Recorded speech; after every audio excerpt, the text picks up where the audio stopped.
할렐루야. 우리 옆분과 인사합시다. 하나님 우리 함께 하십니다. 시작. 하나님 우리 함께 하십니다. 한 번 더 인사할까요? 얼굴 보면서 당신의 얼굴을 보니 하나님의 얼굴을 보는 것 같습니다. 시작. 당신의 얼굴을 보니 하나님의 얼굴을 보는 것 같습니다. 아멘. 여러분 저를 주목해 주시기 바랍니다. 온라인으로 예배드리는 분도 주님이 우리 함께 하십니다. 아멘. 먼저 그림을 보지요. 그림은 수묵채색을 활용한 한국화의 전통을 견지하면서도 동시대의 일상을 포착해 이 전통성과 현대성을 함께 섞어 작업하는 우덕화 화백의 전시에 출품된 그림 중 2개입니다. 여러분 이 전시의 제목이 뭔지 아십니까? 기다리는 사람들입니다. 여러 그림들이 전시되어 있었는데 제가 그 그림 중 2가지를 보여드린 이유가 있어요. 왼쪽 그림을 보십시오. 왼쪽 그림을 보면 여성 한 명이 누군가를 기다리면서 가방 안에서 무언가를 찾고 있지요. 어쩌면 이 여성분은 기다리는 이의 연락이 와 있을지 모르니까 핸드백에서 가방에서 찾고 있는지 모르겠습니다. 그럴 가능성이 있어 보이지요. 아니면 기다리는 동안에 자신의 상태를 확인하기 위해 가방 안에서 거울을 찾고 있는 줄도 모르겠습니다.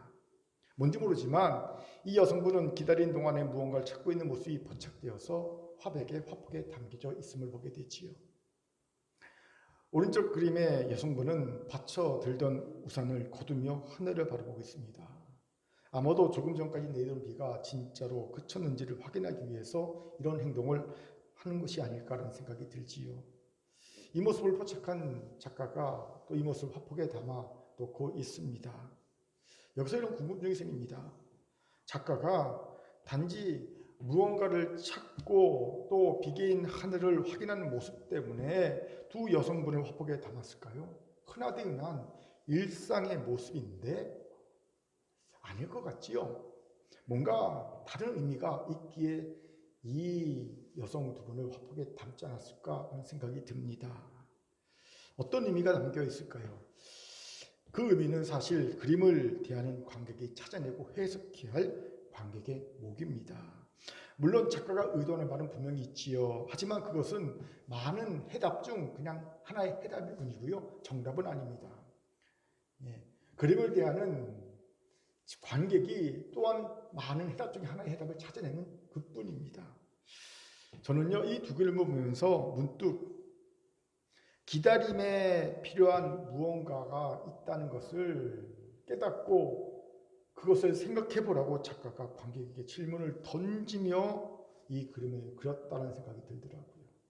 먼저 핸드백에서 가방에서 무언가를 부지런히 찾고 있는 여성을 통해서는 기다림을 위해 사소하지만 확실한 뭔가가 우리에게 필요하지 않을까라는 질문을 던지는 것 같았습니다. 맞습니다. 여러분 기다리기 위해서는 사소해도 손에 잡히는 뭔가가 꼭 필요합니다. 이런 것이 없으면 기다림을 포기하게 되기도 하죠. 실제 이런 커플이 있었어요. 사랑하는 여성을 안심시켜주는 작은 무언가를 해주지 못해 헤어진 커플입니다. 사실 여성이 원했던 것은요 큰 게 아니었어요. 사소했어요. 남자친구의 친한 친구들을 모임에 자기를 데려가서 자기를 소개시켜주는 것을 바랬어요. 그런데 차일피일 미루고 안 데려가 주는 거예요. 결국 그것 때문에 이 커플 헤어졌습니다. 그렇게 여러분 기다리기 위해서는 사소해도 뭔가 손에 딱 잡히는 것이 꼭 필요합니다. 뭔가 있어야 된다는 거예요. 내 가방 안에 들어있는 뭔가가 있어야 된다는 거예요. 딱 필요할 때 딱 꺼내 쓸 수 있는, 꺼내서 볼 수 있는 뭔가가 있어야 한다는 거예요. 기다리려면. 2번째로 우산을 거두고 하늘을 쳐다보는 여성을 통해서는 기다리기 위해서는 확실하게 손에 잡히는 것만이 아닌, 물론 그것도 중요하지만 보이는 것 넘어, 손에 잡히는 것 너머에 있는 무언가를 볼 수 있어야 하지 않느냐는 질문을 던지는 것 같았습니다. 사실 2번째 여성이 보고 있는 것은 단순히 비견 하늘만이 아니겠지요. 하늘 너머 희망을 수 있다는 생각이 들었어요. 특별히 코로나 시국에 이 전시회가 열렸거든요. 이 여인이 우산을 다 접어서 눕고 하늘을 바라보는 것도 아니잖아요.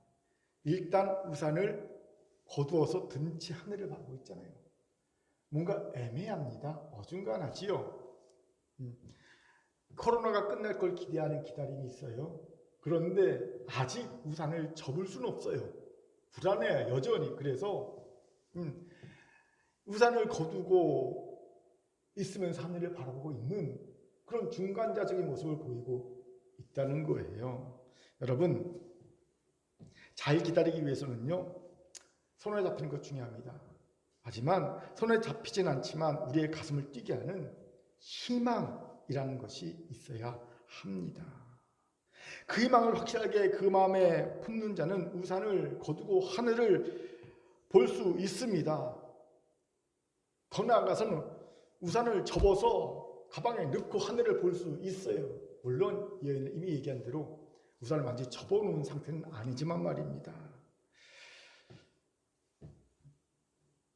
아무튼 저는 여러 그림 중에 이 두 그림이 눈에 확 들어왔습니다. 좀 대조적이지 않습니까? 느낌이? 하지만 기다림에 성공하기 위해 우리에게 꼭 필요한 것이 무엇인지를 생각하게 해주고 있는 그림이라는 생각이 들었기 때문이지요. 여기서 중요한 질문이 생기지요. 그럼 구체적으로 다시 오실 주를 기다리는 우리 신앙인에게는 뭐가 필요할까? 필요한 두 가지가 있다면 그게 뭘까 도대체? 오늘 그림을 통해 주는 통찰이 있지요. 먼저는요, 사서에도 확실하게 우리의 손에 잡히는 것입니다. 바로 기도 응답이지요. 그렇습니다. 기도 응답이야말로 기다림을 힘들어하는 우리에게 기다린 힘을 연장시켜 주는 기다림의 심폐소생술과 같습니다. 기도 응답 받아보십시오. 기다릴 힘이 다 소진됐습니다. 이제 기다림에 마음이 죽어버렸습니다. 그런데 기도 응답을 작아도 받으면요, 다시 뜁니다. 기다림에 대한 희망이. 기다림에 대한 힘이 다시 충전됩니다. 다시 기쁨이 생기고요. 기다림 힘이 연장됩니다. 그렇기에 사소하지만 확실하게 손에 쥐어 잡히는 기도응답을 계속 꾸준히 받아야 합니다. 주님이 다시 올 때까지. 이건 굉장히 중요한 거예요. 우리가 다시 오실 주님을 잘 기다리기 위해서는요, 여러분 끊임없이 계속 응답을 받는 삶을 살아야 합니다. 그래야 잘 기다릴 수 있어요.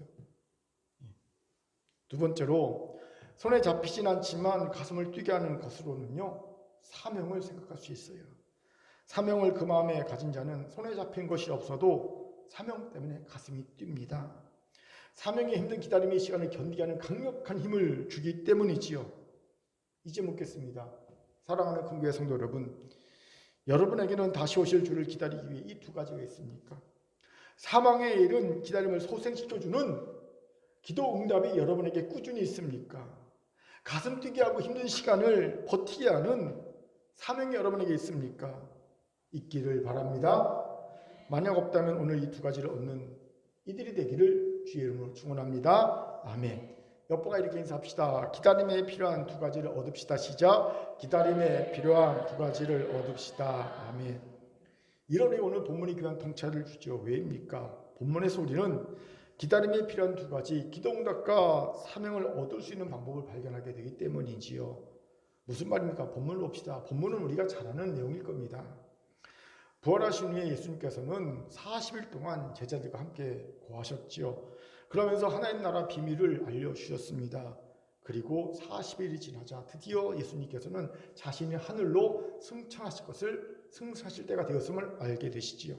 이때 예수님은요, 자신이 승천하신 후에 또 이 땅에 다시 오실 때 그때까지의 긴 기다림의 시간을 제자들이 버텨야 한다는 것을 생각하시지요. 이들이 꽤 오랜 시간을 기다려야 된다는 걸 생각하신 겁니다. 그리고 이 제자들에게 그 기다림의 시간을 버티고 기다림에 성공할 수 있는 무언가를 해줘야 되겠다라고 생각하신 거지요. 그래서 주신 말씀이 오늘 본문입니다. 그렇게 우리는 오늘 본문을 통해 다시 오실 주를 기다리기 위해 우리에게 필요한 두 가지, 이 두 가지 기도응답과 그리고 사명을 얻는 방법을 알게 된다는 겁니다. 그것이 무엇일까요? 같이 알아봅시다. 먼저는 성령 세례를 받으라는 겁니다. 우리 같이 4절부터 5절까지 읽겠습니다. 같이 읽죠. 시작. 사도와 함께 모이사 그들에게 분부하여 이르시되 예루살렘을 떠나지 말고 내게서 들은 바 아버지께서 약속하신 것을 기다리라. 요한은 물로 세례를 베풀었으나 너희는 몇 날이 못되어 성령으로 세례를 받으리라 하셨느니라. 아멘. 예수님께서 가장 먼저 제자들에게 성령으로 세례를 받으라고 명하십니다. 왜일까요? 성령이 오셔야 예수님께서 부재한 상황에서도 예수님이 가르쳐주신 모든 것을 잊지 않고 기억해내고요. 그리고 기억해내야 그것을 주장하여 기도하고요. 기도해야 응답받고요. 응답받아야 기다림의 힘을 충전받아 잘 기다릴 수 있기 때문입니다. 우리 요한복음 14장 26절 힘있게 읽겠습니다. 시작. 보혜사 곧 아버지께서 내 이름으로 보내실 성령 그가 너희에게 모든 것을 가르치고 내가 너희에게 말한 모든 것을 생각나게 하시리라. 아멘. 그렇습니다. 우리를 도우시는 보혜사 성령 하나님께서 우리에게 오셔야 우리는 예수께서 가르치신 모든 것을 기억해낼 수 있습니다. 만약 성령이 오시자면 우리는 기억해낼 수 없어요. 이것의 의미가 뭔지 아세요? 신앙생활 자체가 불가능하다는 겁니다. 하나님이 주신 말씀을 기억할 수 없는 이들이 신앙생활 할 수 있겠습니까? 할 수 없습니다. 자, 신앙생활 자체가 불가능한 뿐만 아니라 또한 모두 불가능합니다. 기도응답 자체도 불가능합니다. 여러분, 우리가 주신 약속 말씀을 기억해내고 그것을 주장하여 기도할 때 약속의 말씀대로 응답이 오는 건데 가르쳐주신 말씀을 다 까먹었으니 무슨 기도가 나오겠고 무슨 믿음이 생기겠으며 무슨 기도를 받겠습니까? 예수님께서 파격적인 말씀을 해주신 것이 요한복음 16장 24절에 있어요. 우리 같이 한번 읽어보겠습니다. 시작. 지금까지는 너희가 내 이름으로 아무것도 구하지 아니하였으나 구하라 그리하면 받으리니 너희 기쁨이 충만하니라. 아멘. 여러분, 우리가 지금까지 아무 생각 없이 예수님의 이름으로 구하여 응답받는 삶을 살았죠. 그냥 습관적으로 예수님 이름으로 기도합니다. 아멘. 그렇게 기도했거든요. 그런데 이건 사실 엄청난 일이거든요. 왜요? 구약적 개념으로 의하면 인간이 하나님의 이름을 감히 쓸 수 없기 때문입니다. 10계명 중 3계명이 뭡니까? 내 이름을 망령 때 일컫지 말랍니다. 이것은 하나님이 자신의 이름을 우리의 어떤 목적을 위해 사용하기를 금지하신 거예요. 이 배경이 이랬습니다. 고대인들은요, 자신이 두려워서 섬기는 신들의 이름을 아이러니하게 자신이 지었어요. 자신이 지어 불렀습니다. 여러분, 신들의 이름을 인간이 지어 부른다는 것의 의미가 뭔지 아세요? 내가 그 신을 지배한다, 소유한다는 의미입니다. 부모가 자녀를 낳고 자녀 이름을 부르고 지어서 부르는 것은요, 이 자녀는 내 거라는 소유의 개념이 있거든요. 그러니까 사실 고대인들은 자신들의 신을 두려고 섬기는 게 아니라 섬기고 두려운 척하면서 사실은 그 신을 자신의 수하에 놓고 자기가 이름을 불러 자기의 수하에 놓고 자기의 목적대로 자기의 욕심을 위해 이용하는 존재로 삼았다는 거예요. 하나님은 그것을 정확히 파악하셨고요. 그렇게 말씀하십니다.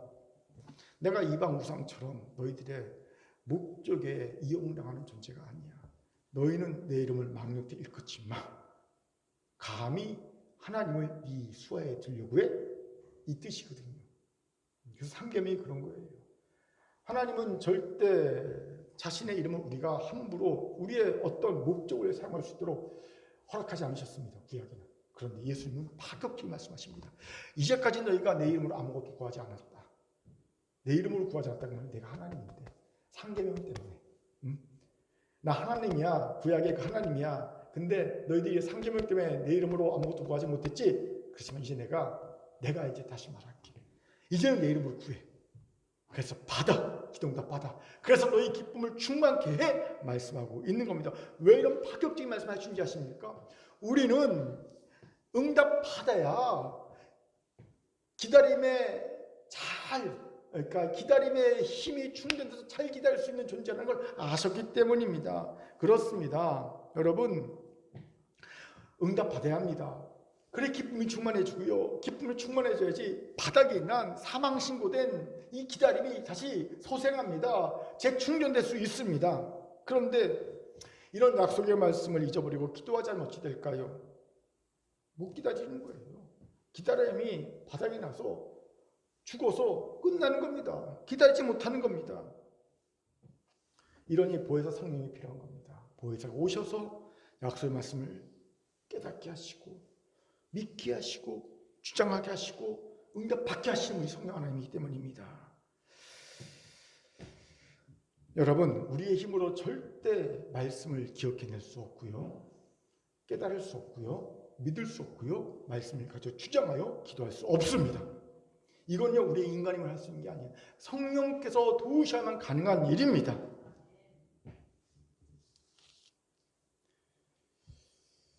물론 이건 한 가지 예일 뿐입니다. 보혜사 성령이 임하시면 예수께서 가르쳐주신 모든 것들이 다 기억나고요, 모든 것들을 다 약속할 수 있고요, 모든 것들을 다 주장하여 기도할 수 있고요, 모든 걸 다 응답할 수 있습니다. 할렐루야. 대단하지요. 그렇게 예수님께서는 기다려야 되는 제자들이 가장 먼저 성령 세례를 명하신 겁니다. 그런데 아쉽게도 신앙생활하는 이들 중에 성령 세례를 경험하지 못한 이들이 의외로 너무 많습니다. 이러면 신앙생활이 기쁨이 될 수가 없습니다. 신앙생활 자체가 고역이 됩니다. 예배생활도 고역이요, 봉사도 고역이요, 교제도 고역입니다. 신앙생활 안에 있는 모두가 다 힘들고 어려운 일입니다. 어쩔 수 없이 하는 거고요, 벌받지 않으려고 하는 거고요, 힘이 들어요. 주일날 예배 드리는 것도요, 안 드리면 지옥 갈까봐 무서워서 오는 거예요. 기쁨으로 즐겁고 기대하면서 오늘은 어떤 은혜를 주실까, 오늘은 어떤 하나님의 응답을 받을까 설레며 떨리면서 이렇게 오는 게 아니래요. 여러분, 오늘 주일 아침에 딱 눈을 떴을 때, 와, 오늘은 하나님이 어떤 은혜를 주실까, 오늘은 어떤 은혜가 예비됐을까 기대하면서 기쁨으로 즐거움으로 막 찬양이 막 절로 찬양이 나오면서 그렇게 예배 온 분이 있습니까? 있기를 바랍니다. 있어야 됩니다. 아무 생각 없이 습관적으로 오는 게 아니라 그렇게 와야 돼요. 그런데 성령 세례를 못 받으면, 성령 충만하지 않으면요, 그게 안 돼요. 하고 싶어도 안 돼요. 마음이 일어나진 않아요. 그냥 모든 게 다 힘들어요. 어거지예요, 어거지. 교회 오는 것도 어거지, 예배 드리는 것도 어거지, 직분을 맡아서 섬기는 것도 어거지니까 삐그덕 윤활유 안 뿌린 것들 삐그덕 마찰열 있고요, 불나고요, 문제가 생기는 거예요. 당연히 다시 오실 줄을 기다릴 생각조차 못합니다. 왜요? 예수께서 가르쳐주신 말씀이 없기 때문에요. 예수께서 가르쳐주신 말씀이 없기 때문에, 다시 오신다는 주의 약속의 말씀이 없기 때문에 기다릴 수 없는 겁니다. 또 보세요. 말씀이 없으니 믿음이 없죠. 믿음은 들으면서 나고, 들으면 그리스도의 말씀을 만나한다고 하셨는데, 말씀이 없으니 믿음이 생길 리가 있겠습니까? 믿음이 없으니 신앙생활 자체가 불가능한 겁니다. 기쁨이 될 리가 없지요. 그렇게 가장 먼저 성령 세례를 받아야 합니다.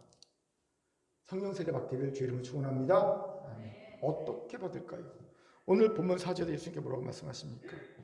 예루살렘을 떠나지 말고 약속하신 성령을 기다리라 말씀하십니다. 저는 이 말씀 온전히 맞게 이렇게 소개합니다. 신앙 공동체를 떠나지 말고 함께 기도하라.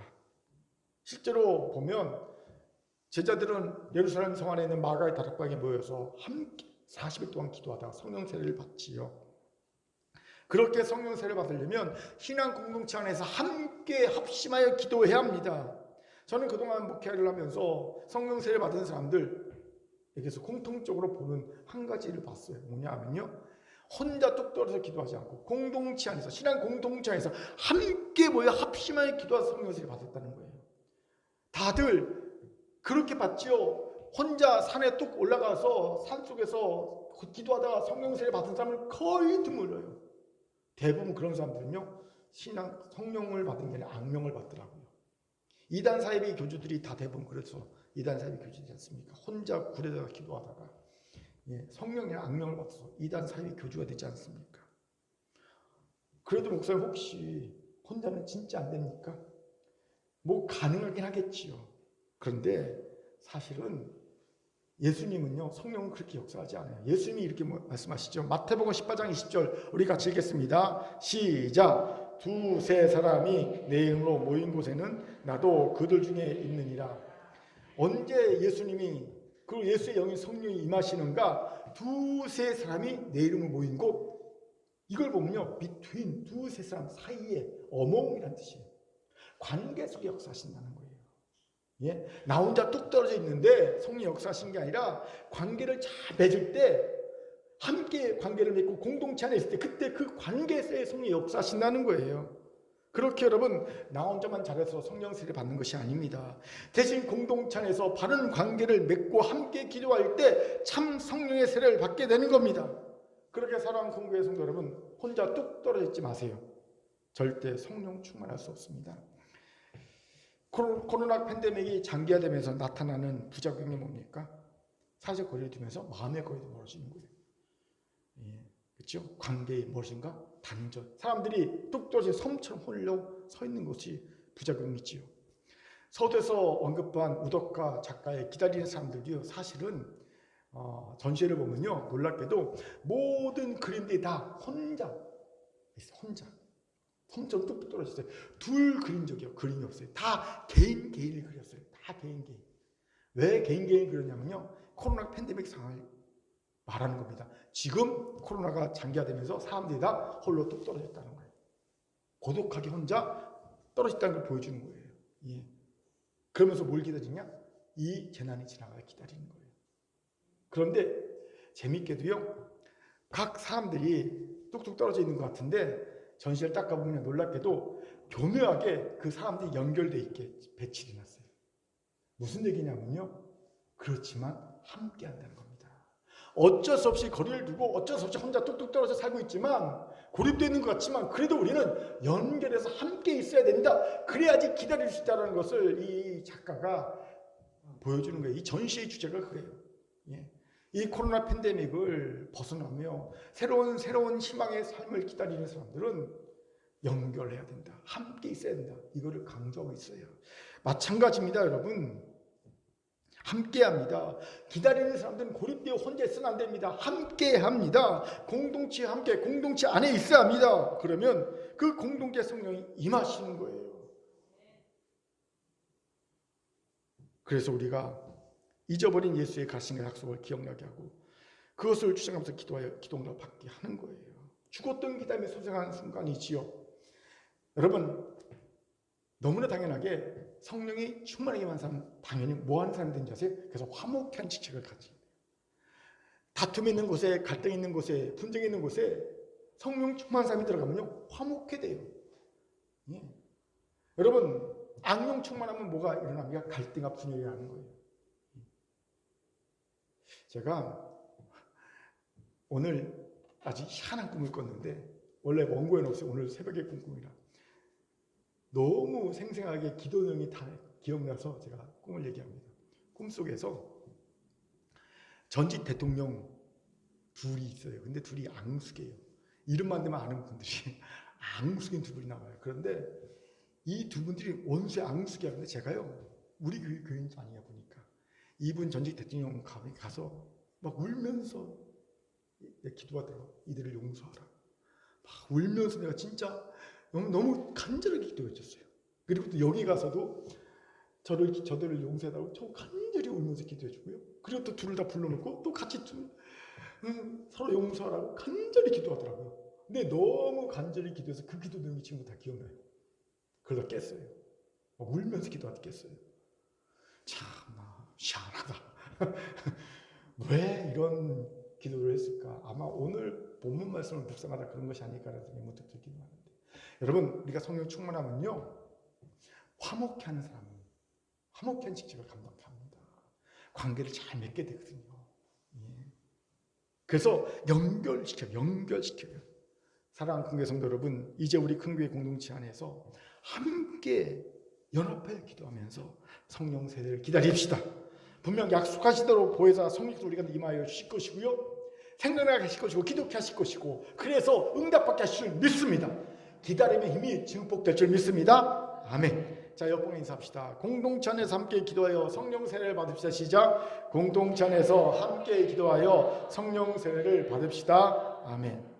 두 번째로 증인이 되라는 거예요. 우리 8절을 같이 읽겠습니다. 8절 같이 읽지요. 시작. 오직 성령이 너희에게 임하시면 너희가 권능을 받고 예루살렘과 온 유대와 사마리아와 땅까지 이르러 내 증인이 되리라 하시니라. 아멘. 제자들은 예수님께서 곧 자신들을 떠나실 걸 직감하죠. 그러니까 제자들이 예수님께 묻습니다. 주께서 이스라엘 나라를 회복하시면 이때니까 가신다니까. 이 질문에 대해 예수님께서 대답하신 것이 8절입니다. 땅까지로 내 증인이라. 여러분, 동물숲 같지 않습니까? 주께서 이스라엘 나라를 회복하시면 이때니까 묻는데 땅까지로 내 증인이 돼? 동물숲 같습니다. 왜 이런 동물속 같은 답을 하셨을까요? 왜겠습니까? 제자들이 이런 질문을 한 이유 때문입니다. 여러분, 제자들이 어떤 마음으로 이런 질문했습니까? 왜, 언제 이스라엘 나라를 회복하시면 이때입니까? 언제입니까? 왜 묻습니까? 예수님이 떠나실 걸 직감적으로 느끼니까 조급해진 거예요. 조급. 이 말인즉 제자들에게 기다릴 힘이 바닥이 났다는 거예요. 여러분, 기다릴 힘이 바닥이 나면 조급해지거든요. 그럼 왜 제자들은 조급해졌을까요? 우리는 언제 조급해집니까? 이에 대해 나는 나를 읽다라는 심리학책에서 나를 읽다, 이 책에서 귀한 통찰 줍니다. 우리 인간이 조급해지는 이유 3가지를 말합니다. 첫째, 우리 인간은요, 인생이 너무 짧게 느껴질 때 조급해집니다. 둘째, 목적의식이 너무 명확할 때 조급해집니다. 세 번째, 무조건 성공하고 싶을 때 조급해집니다. 다들 공감할 겁니다. 첫 번째, 순간 나를 돌아보니 일할 일이 얼마 남지 않았어. 내 인생이 이제 하나님 부르실 일이 얼마 남지 않았어. 근데 내가 이뤄놓은 게 별로 없어. 해놓은 게 없어. 뭐지? 그런 마음이 들면 막 조급해지는 거예요. 인생은 얼마 남지 않았는데 해놓은 게 없네? 막 마음이 조급해지는 거예요. 다들 공감할 겁니다.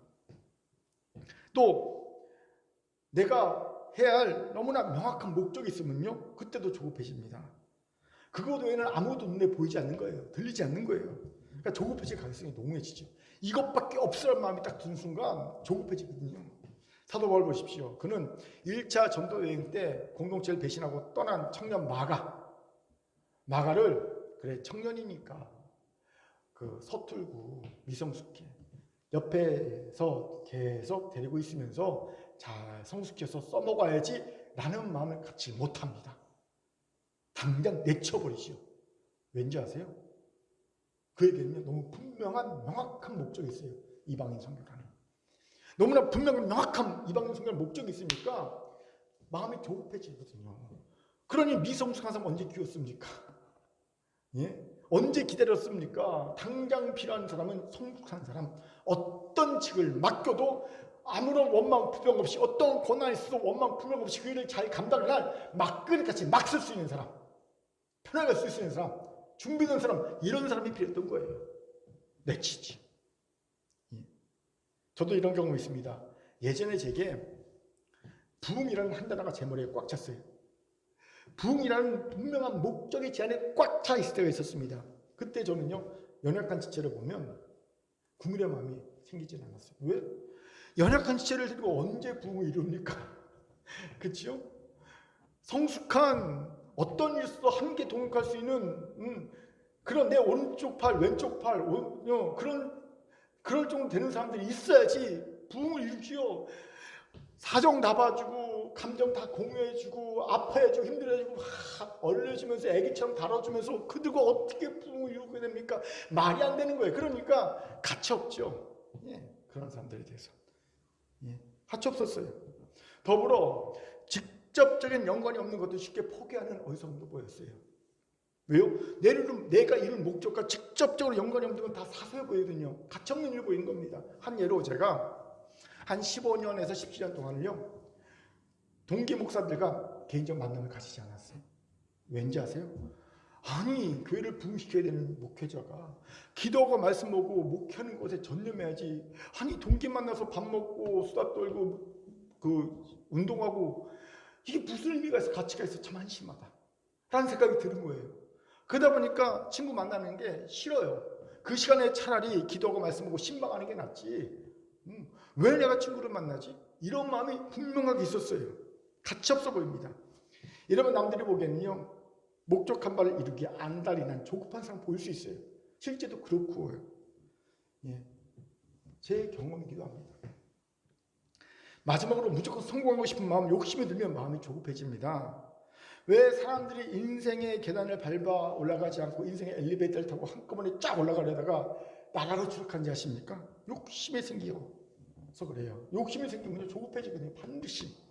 야곱 보세요. 그는 가만히만 있어도 하나님께서 장자권을 약속해 주셨기 때문에 장자가 될 수 있어요. 그런데 욕심이 생깁니다. 장자가 되고 싶은. 그러니까 조급해집니다. 조급해지니까 어떡합니까? 형을 속이고 아버지를 속여서 장자권을 빼앗죠. 그 결과 고생 안 해도 되는 130년의 험악한 세월을 고생함으로 돕니다. 여러분 이거예요. 조급해지면요, 그게 지혜로운 게 아니에요. 조급해지면 오히려 돕니다. 어리석은 자가 됐지요. 이것을 다 아신 예수님. 자, 보세요. 제자들이 이 세 가지 이유 중 어떤 이유 때문에 조급해졌을까요?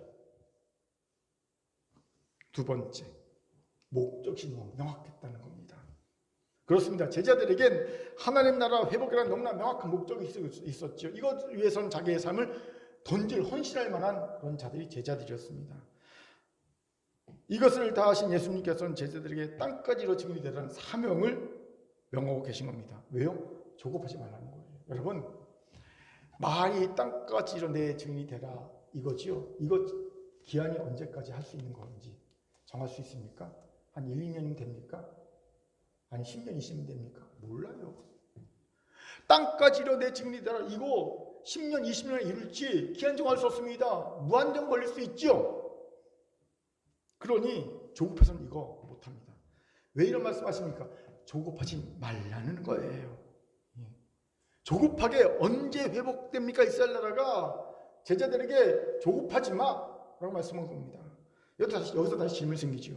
그럼 그냥 하나님 나라는 단기간에 이루어지는 것이 아니니 조급하지 마. 직접 말씀하시 왜 삥 둘러서 땅까지는 내 증인이 되어야 돼? 라고 말씀하신 걸까요? 중요한 이유가 있습니다.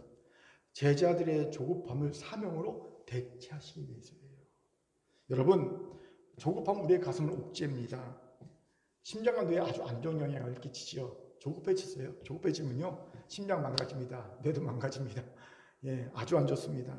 하지만 사명은 우리의 가슴을 뛰게 합니다. 우리를 살아있게 하고요, 행복하게 합니다. 심장과 뇌에 좋은 영향을 미칩니다. 이뿐입니까? 사명을 가진 이는요, 다시 오실 줄을 끝까지 기다릴 강력한 힘을 가지게 됩니다. 아세요? 사명자만큼 견디는 힘이 강한 사람도 없어요. 저는 저를 보면서 절감하거든요. 20대 초반까지 저는요, 기다림이 아주 약했습니다. 취약했죠. MBTI가 ENFP거든요. 제가 ENFP의 약점이 뭐냐면요, 뭐 하나를 끝까지 오래 못한다는 거예요. 견디는 약해요. 창조적인 건 있어도. 그래서 보면 뭔가 시작했다가 금방 흥미를 잃고 그만두고, 시작했다 그만두고 막 그랬거든요. 책도 읽다 보면 조금 있다 그만두고 막 그러거든요. 근데 지금의 저는요, 누구보다도 견디님이 있어요. 아주 잘 견딥니다. 버티님이 아주 강해졌습니다. 왜 이렇게 되는지 아십니까? 사명을 받았기 때문입니다. 하나님의 사명이 내 마음에 있기 때문입니다. 그렇게 그 사명이 끊임없이 내 심장을 뛰게 하고요, 나를 살아있게 하고요, 기대케 하고 행복하게 하고요, 버팀을 주는 거예요. 사명이. 조급해지려는 마음을 절제시킵니다. 그리고 천천히 가지만 분명한 목적을 향해 한 걸음 한 걸음 나가게 하는 힘을 주는 것이 내게 사명입니다. 제가 요즘 정말 좋아하는 단어가 하나 있어요. 우연히 화장품 CF를 봤는데 CF에 딱 나오더라고요. 근데 그게 마음에 바꿔줬어요. 들으셨을 겁니다. 슬로우 글로우. 천천히 하지만 분명히 반드시 빛날 것이다. 슬로우 글로우. 피부를 관리하면 원래 의미는 느리지만 반드시 빛날 것이다 라는 의미로 광고하는데 저는 그게 너무 안타까워요. 이걸 왜 피부 광고했을지. 이건 사명자에게 필요한 광고다. 사명자의 삶은 천천히 간다. 하지만 반드시 빛날 거다 라는 거예요. 그렇게 사랑하는 큰교회 성도 여러분, 어떤 이유로든 조급함이 생겼습니까? 그렇다면 이제 그 조급함을 사명으로 대체하세요. 어떻게 해요? 여러분은 그 자리에서 주의 증인의 사명으로 대체하시는 겁니다. 가정주부는 예수 증인의 사명을 가진 사명자 가정주부가 되세요. 직장인은 예수의 증인이라는 사명을 가진 사명자 직장인이 되세요. 사업가는 예수의 증인이라는 사명을 가진 사명자 사업가가 되세요. 학생은 예수의 증인이라는 사명을 가진 사명자 학생이 되시기 바랍니다. 무엇이든 여러분이 있는 그 자리에서 예수의 증인이라는 사명을 가진 사명자가 되세요. 조급함을 사명으로 대체하시는 겁니다. 그러면 우리도 조급함을 버리고 슬로우 글로우 할 수 있습니다. 천천히 하지만 반드시 빛날 것을 믿으며 한 걸음 한 걸음 나갈 수 있습니다. 기다릴 수 있어요? 오늘 이 은혜가 우리 가운데 있기를 주의 이름으로 축원합니다. 아멘. 자, 저를 따라합시다. 증인의 사명을 가지고 슬로우 글로우 합시다. 시작. 증인의 사명을 가지고 슬로우 글로우 합시다. 아멘. 세 번째로 다시 오실 주를 기다리기에 우리에게 필요한 이 두 가지 기도응답과 사명을 얻기 위해서는요, 의심하지 말아야 합니다. 당연하지요. 하나님의 의심을 두 마음이라 단정 지으시고요, 두 마음을 품으면 하나님께 아무것도 얻을 줄 꿈도 꾸지 말라 말씀하고 계시기 때문입니다. 우리가 잘 아는 야고보서 1장 6절 7절 말씀 힘있게 읽겠습니다. 시작. 오직 믿음으로 구하고 조금도 의심하지 말라. 의심하는 자는 마치 바람에 밀려 유동하는 바닷물결 같으니 이런 사람은 무엇이든지 죽게 얻기를 생각하지 말라. 아멘. 여러분, 의심의 마음을 가진 순간 두 마음입니다. 두 마음은요, 죽게 얻을 줄 꿈도 꾸지 말아야 합니다. 이러니 기도응답을 받겠습니까? 사명을 받겠습니까? 아무것도 못 받는 거예요. 기다릴 수 없습니다. 그런데 본문의 제자는 아쉽게도 의심하는 자들이었음을 보게 되지요. 본문 11절을 같이 읽겠습니다. 시작. 이르되 갈릴리 사람들아 어찌하여 서서 하늘을 쳐다보느냐. 너희 가운데서 하늘로 올려시니 예수는 하늘로 가심을 본 그대로 오시리라 하였느니라. 아멘. 예수님께서 승천하셨어요. 그 이미 사시셨어요. 그런데도 제자들은요, 이제는 예루살렘에 가야 되잖아요. 가서 합심해서 기도해야 되죠. 그런데 안 가고 계속 하늘만 쳐다보고 있는 겁니다. 하도 답답하니까 하나님께서 천사를 2명을 보내서 호통치시죠. 왜 여기에 있느냐? 왜 하늘만 쳐다보고 있느냐? 빨리 가서 기도해야지. 호통치신 거예요. 여기서 어째 하늘만 쳐다보느냐? 라는 구절을 주목합시다. NIV 영어 성경은 이 부분을 이렇게 번역합니다. Why do you stand here looking into the sky? 여러분, 여기서 쳐다보다 되는 표현이 영어적 표현이 looking into입니다. looking to가 아닙니다. 여러분, looking into와 looking to 차이를 아실 겁니다. looking into는요, 면밀히 조사하다, 살피다라는 뜻이에요. looking to는요, 기대하다는 거거든요. 만약 본문이 looking to 써있다면요, 너는 어떻게 외쳐야 하늘을 보며 기대하느냐라는 말이 됩니다. 즉, 믿음과 소망을 가지고 다시 올 줄을 기대하는 제자들의 모습으로 표현될 수 있어요. 근데 아쉽게도 오늘 보면 looking into입니다. 왜 서서 하늘을 조사하고 있어? 왜 면밀히 하늘을 조사하고 있어? 무엇이 느껴집니까? 제자들의 의심입니다. 혹시 속임 쓰는 거 아니야? 혹시 마술 같은 거 부린 거 아니야? 우리가 모르는 뭔가가 있는 거 아니야? 그러고 쳐다보고 있는 거예요. 의심스럽게 의심하는 제자들의 모습이지요. 이러니 다시 오실 주를 기다리는 기다림을 위해 반드시 얻어야 될 것들 얻겠냐는 겁니다. 기도응답도 받을 수 없고 사명도 받을 수 없고 의심하니까 두 마음을 품었으니까. 그런데 이건 단지 본문의 제자만의 연약함이 아니죠. 오늘날 우리의 연약함이기도 합니다. 많은 일꾼들이 의심의 영적 질병에 걸려 있어요. 그러니 기도응답도 못 받습니다. 사명도 못 받습니다. 의심하는데 어떻게 이걸 받겠냐는 거예요. 기다릴 수도 없는 거예요. 이 영적 질병, 의심의 영적 질병은 두 가지로 나눕니다. 먼저는 하나님께 대한 영적 의심입니다. 즉 하나님의 존재 자체인 의심, 그리고 하나님이 과연 내 문제를 해결하실 전능하신 분인가, 사랑임하신 분인가에 대한 의심인 거예요. 먼저 하나님 살아계셔? 어디 계셔? 우리 청소년 친구들, 하나님 나 못 봤는데, 하나님 보이지 계시면 나 짠 나타났으면 좋겠는데 하나님이 살아계신지 모르겠어. 존재 자체를 의심하는 거야. 엄마 아빠가 하나님 살아계시다고 하니까 있는 것 같기도 한데 나는 몰라. 나는 하나님 음성도 들어본 적도 없고 본 적도 없고 만진 적도 없고, 그러니까 계속 헷갈리는 거야. 이 의심이 있어요. 두 번째는 그래 있는 것 같아. 그런데 그 하나님이 과연 내 문제 해결할 수 있을까? 내 직장 문제, 내 학업 문제, 내 연애사 문제, 내 경제 문제, 내 건강 문제 해결할 수 있을까? 구원할 수 있을까? 그만한 능력이 있을까? 그만한 사랑이 있을까? 의심하는 거예요. 여러분의 이런 의심이 있지는 않습니까? 여기서 어떤 분은요, 그래도 나는 불신은 안 해요. 의심을 해도 불신은 안 해요 라고 생각하는 분이 있어요. 물론 의심과 불신 다릅니다. 의심은요, 그래도 믿음이 있는 거잖아요. 그렇죠? 믿음이 있는데 조금 의심하는 건데 불신 아예 믿지 않는 거잖아요. 그런데 여러분 잘 생각하세요. 불신이나 의심이나 결과는 똑같아요. 왜요? 불신도요 아무것도 얻지 못하잖아요. 안 믿으니까. 의심도요 결국은요 아무것도 얻지 못합니다. 두 마음이라 결국은 똑같아요. 얼마나 억울합니까? 아예 불신하고 아무것도 못 얻으면 그러려니 하지만 믿음이 있는데 의심해서 아무것도 못 얻으면 이건 진짜 억울한 일이죠. 그렇게 믿으려면 전적 믿어야 합니다. 네? 여러분, 하나님이 10% 살아계시고요, 그 시퍼렇게 사신 하나님이 나를 구원할 능력과 사랑이 충만하신 하나님을 믿어야 합니다. 다윗을 보세요. 다윗은요 전적할 만을 믿었어요. 그는 사슴의 신음을 자기가 갈팡같이 내 영혼의 주를 자기가 갈급하다고 고백합니다. 사슴은요 목이 가랄 때, 물이 목마를 때 수십 킬로 밖에 물레배를 받습니다. 평상시에 그렇게 목마르지만 왠지 아세요? 집중하니까, 하나님만을 의지하니까, 물만을 의지하니까 초능력이 생겨요. 수십 킬로 밖에 물냄새 맡고 쫓아갔거든요. 그걸 아는 다윗이 자기를 이렇게 표현하는 겁니다. 내가 지금 하나님만을 집중합니다. 하나님만 의지합니다. 전적으로 하나님만 의지합니다. 라고 고백하는 거예요. 그러나 하나님이 그에게는 언제나 시퍼렇게 사신 하나님. 그가 다윗이 고백하죠. 하나님은 내 앞뒤에 계시 전후 좌우에 계신다. 이거보다 더 강력한 하나님 임재의 증거가 있습니다. 하나님은 내 앞뒤 전후 좌우에 계신 분이야. 하나님 나의 산성이여 방패여 나의 구원의 뿌리여 나의 피난처여 나의 요새시여 환난에 나를 도우신다. 환난에 내가 피할 도우심이시야. 이게 고백하는 겁니까? 이게 하나님이 시퍼렇게 사신 거거든요.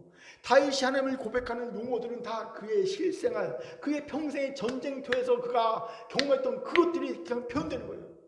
방패, 산성, 구원의 뿔, 이게 다 전쟁에 필요한 거거든요. 그는 하나님을 시퍼렇게 사신 하나님, 내 실제 삶에서 항상 체험한 하나님으로 경험하고 있는 거거든요. 근데 그 하나님은 어떤 하나님입니까? 살아계신 뿐만 아니라 나를 직접 구원하신 분이에요. 적의 칼에서 활에서 나를 구원하신 분이에요. 사울왕의 그 엄청난 핍박에 나를 구원하신 분이에요.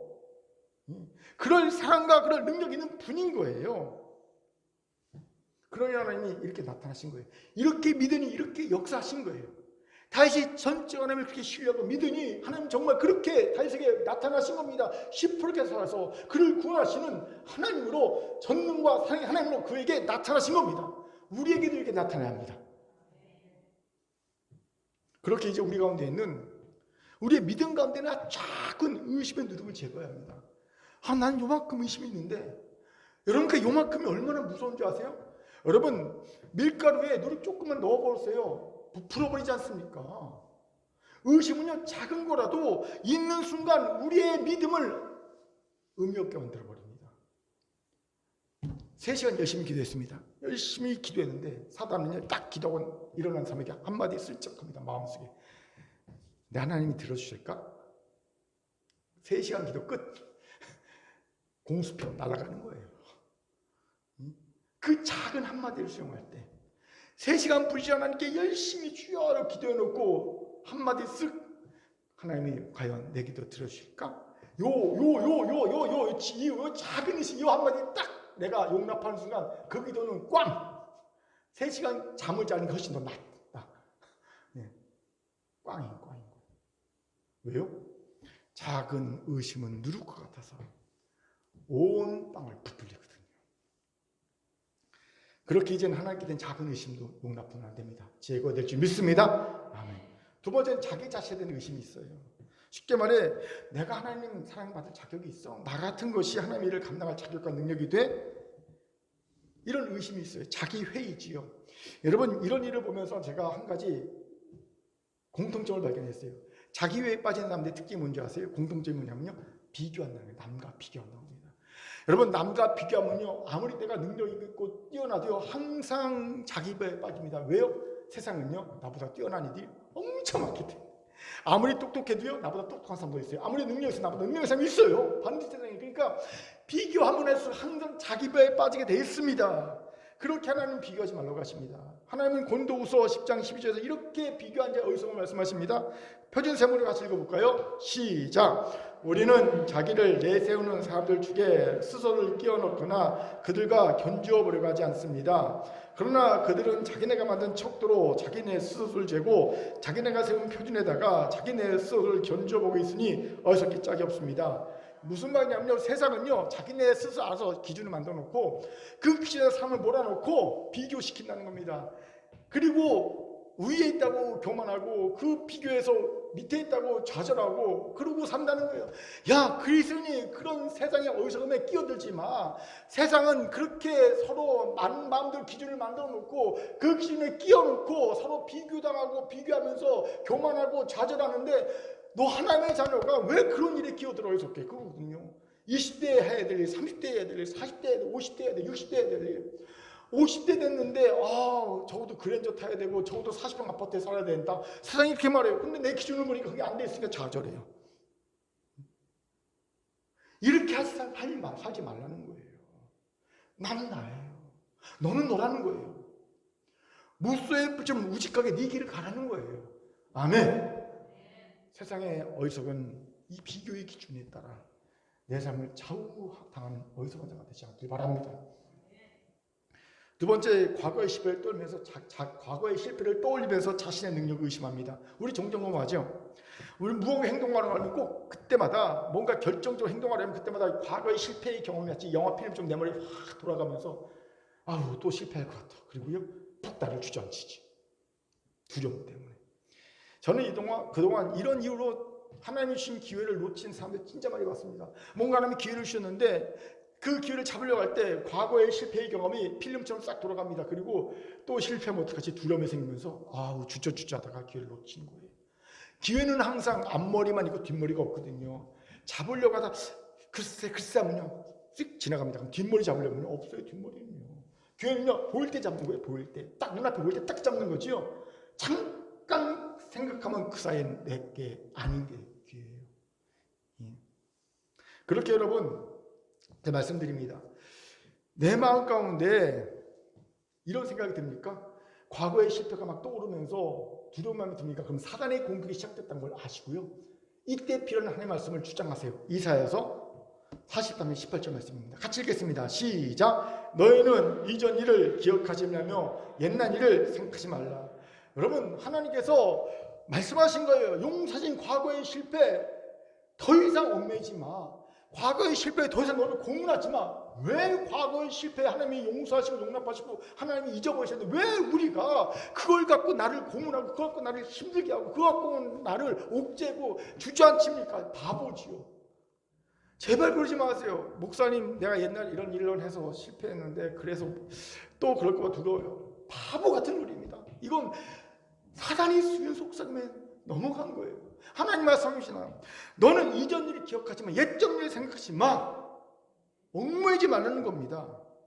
그리고 제발 자신의 능력이 아닌 하나님의 능력을 보세요. 우리가 항상 생각할 것은 내 능력 아닙니다. 여러분 하나님의 능력인 거예요. 여러분이 아무리 능력을 쌓고 쌓는다고 하나님이 할 수 있는지 아세요? 어림도 없어요. 100년을 열심히 노력해서 능력 쌓아보십시오. 하나님이 할 수 있어요? 택도 없습니다. 예? 오직 하나님의 은혜만이 하나님의 능력 힘을 하나님이 할 수 있는 거예요. 아이들이 생계 걱정합니까? 태우리 같은 애가 생계 걱정합니까? 안 하죠. 편안합니다. 왜요? 엄마 아빠 믿으니까. 우리에게는요 아버지 하나님의 능력이 있잖아요. 우리는 아버지 하나님의 능력으로 사는 존재예요. 처음부터 끝까지. 예. 내가 뭔가 준비해서 하는 게 아니에요. 그냥 우리는 준비가 아니라 의지하는 게 준비예요. 의지하는 마음의 준비입니다. 그게 준비예요. 우리의 준비. 준비가 됐습니까? 의지할 마음이 생겨서 이 준비가 된 거예요. 전적 의지할 마음이 생기면 그 준비가 된 거예요. 아무리 돈을 많이 준비해놓고 아무리 지식을 많이 쌓고 아무리 자격증 많이 땄어도요 의지할 마음이 없으면 준비가 안 된 거예요. 예수님이 이런 얘기 말씀하시죠. 할 수 있거든 무슨 말이냐. 믿는 자에 능치 못할 일 없다. 네 능력으로 하지 말고 네 지혜로 하지 말고 네 경험으로 하지 말고 내가 주는 능력으로 해야 되시. 이 말씀하는 거 아닙니까? 그러게 사랑하는 성도 성도 여러분, 이제 어리석은 의심을 극복합시다. 의심할 시간이 있으면 도리어 즉각적으로 행동하세요. 아십니까? 행동하지 않은 의심할 겨를이 없어요. 저질러진 일 처리해야 되기 때문입니다. 제가 비교적 의심 없이 주의를 한 이유가 여기 있어요. 일단 저는요 주의 명령을 저지르고 보거든요. 그러면요 이게 뒷감당이 장난 아닙니다. 저질러놨기 때문에. 그러니까 이거 처리 안 하고 몰입하게 되고 집중하게 되고 간절히 이렇게 도와달라고 막 살려달라고 부딪히게 돼요. 의심이 어디 있습니까? 지금 당장 저질러 놓은 거 처리하기 바쁜데 의심할 겨를이 없어요. 이거 살려달라고, 일단은 이거 막아주세요, 이거 어떻게 해주세요 라고 붙잡고 기도해야 되고, 이거 처리하고 애를 쓰고 동동 발을 굴러야 됩니다. 의심이 안 돼요. 그렇게 살다 보면요 일이 돼 있어요. 여러분, 우리 같은 작은 교회가 공유주방 사업이나 마을방송국 사업이나 사회적 선교 감당할 수 있어요? 우리의 능력을 보면요, 우리의 능력으로만 딱 생각하면 우리는요 그냥 예배만 드리고 있으면 돼요. 아무것도 못합니다. 코로나 상황에서 특히 그냥 예배만 드리고 있으면 돼요. 공동체가 다른 거 할 필요 없어요. 예? 그냥 숨만 쉬고 사면 돼요.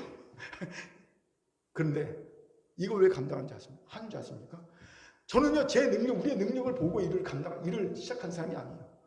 내게는 하나님의 능력이 있어요. 하나님의 오케이 하신 능력, 하나님의 능력을 주신다는 거거든요. 그러면 그 능력 받고 하면 됩니다. 그러면 하나님이 능력대로 역사하시는 거예요. 내가 능력이 10이라도 하나님의 능력은 무한하시니 100, 1000, 만의 일을 감당하는 겁니다. 이게 그리스도의 삶의 비결이에요. 이게 믿음의 삶이에요. 믿음의 삶. 왜 자꾸 의심합니까? 자기의 능력 보고 의심합니까? 염려합니까? 어우 답답해. 도대체 믿음이 뭐예요? 믿음이 엑서살이 아니에요. 믿음은 엑서살이가 아니에요. 이제 모든 의심의 목걸음을 제거합시다. 굳건한 믿음 가운데 행동하여 다시 오실 주님을 기다리는 데 필요한 응답 받으시고요, 사명 받으시고요, 기쁨으로 충만하여서 주님을 잘 기다리는 여러분이 되기를 주님으로 축원합니다. 아멘. 옆봉아 인사합시다. 의심하지 맙시다. 시작. 의심하지 맙시다. 강력하게 좀 얘기하세요. 너무 의심이 많아서 제가 의심하지 맙시다. 시작. 의심하지 맙시다. 아멘. 말씀 마칩니다. 우연히 소녀시대 팬카페를 봤는데 겨울에 팬사인회가 있었나 봐요. 그러니까 이 팬카페 회원들끼리 어떤 준비물을 해가야 되나, 준비물 필수 품목을 서로 정보를 공유하더라고요.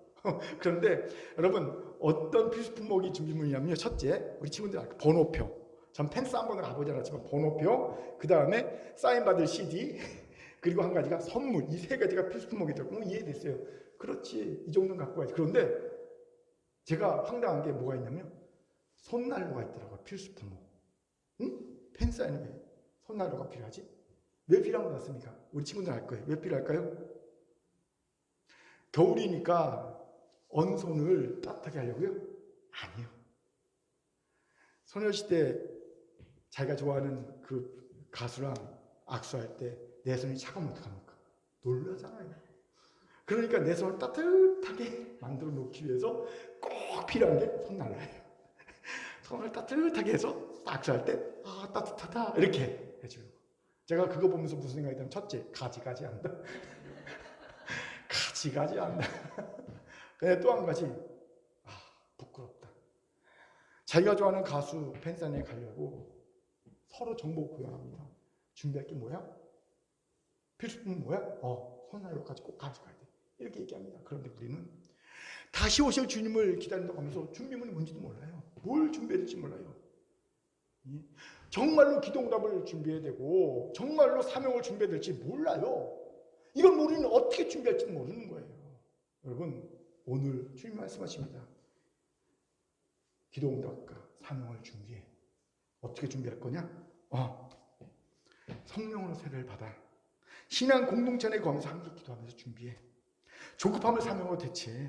그래서 마음이 옥죄던 삶에서 벗어나 자신이 있는 삶의 자리에서 가슴 뛰고 행복한 사명자로 살아 주의 증인이 돼. 의심을 극복해. 하나님에 대한 의심이든 자신에 대한 의심이든 다 버리고 전적으로 믿는 자가 돼. 말씀하시는 거예요. 오늘 다시 오실 주님을 기다리는 우리들, 이 대강절 세 번째 주간에 이 준비물을 준비하고 이 준비를 잘해서 영광스러운 주님을 만나는 큰교회 성도가 다 되기를 주님으로 축원합니다. 아멘. 하나님의 말씀이었습니다. 기도하겠습니다. 사랑과 자비하는 참 감사합니다. 우리가 다시 올 주님을 기다리면서 아무 준비도 못하고 무엇을 준비할지 모르고 기다리는 어리석은 자가 되지 않게 하시고, 하나님 꼭 준비할 것 잘 준비하여서 영광스러운 만나는 성도들 교회 되게 도와 주옵소서. 감사드리며 예수님 이름으로 기도합니다. 아멘.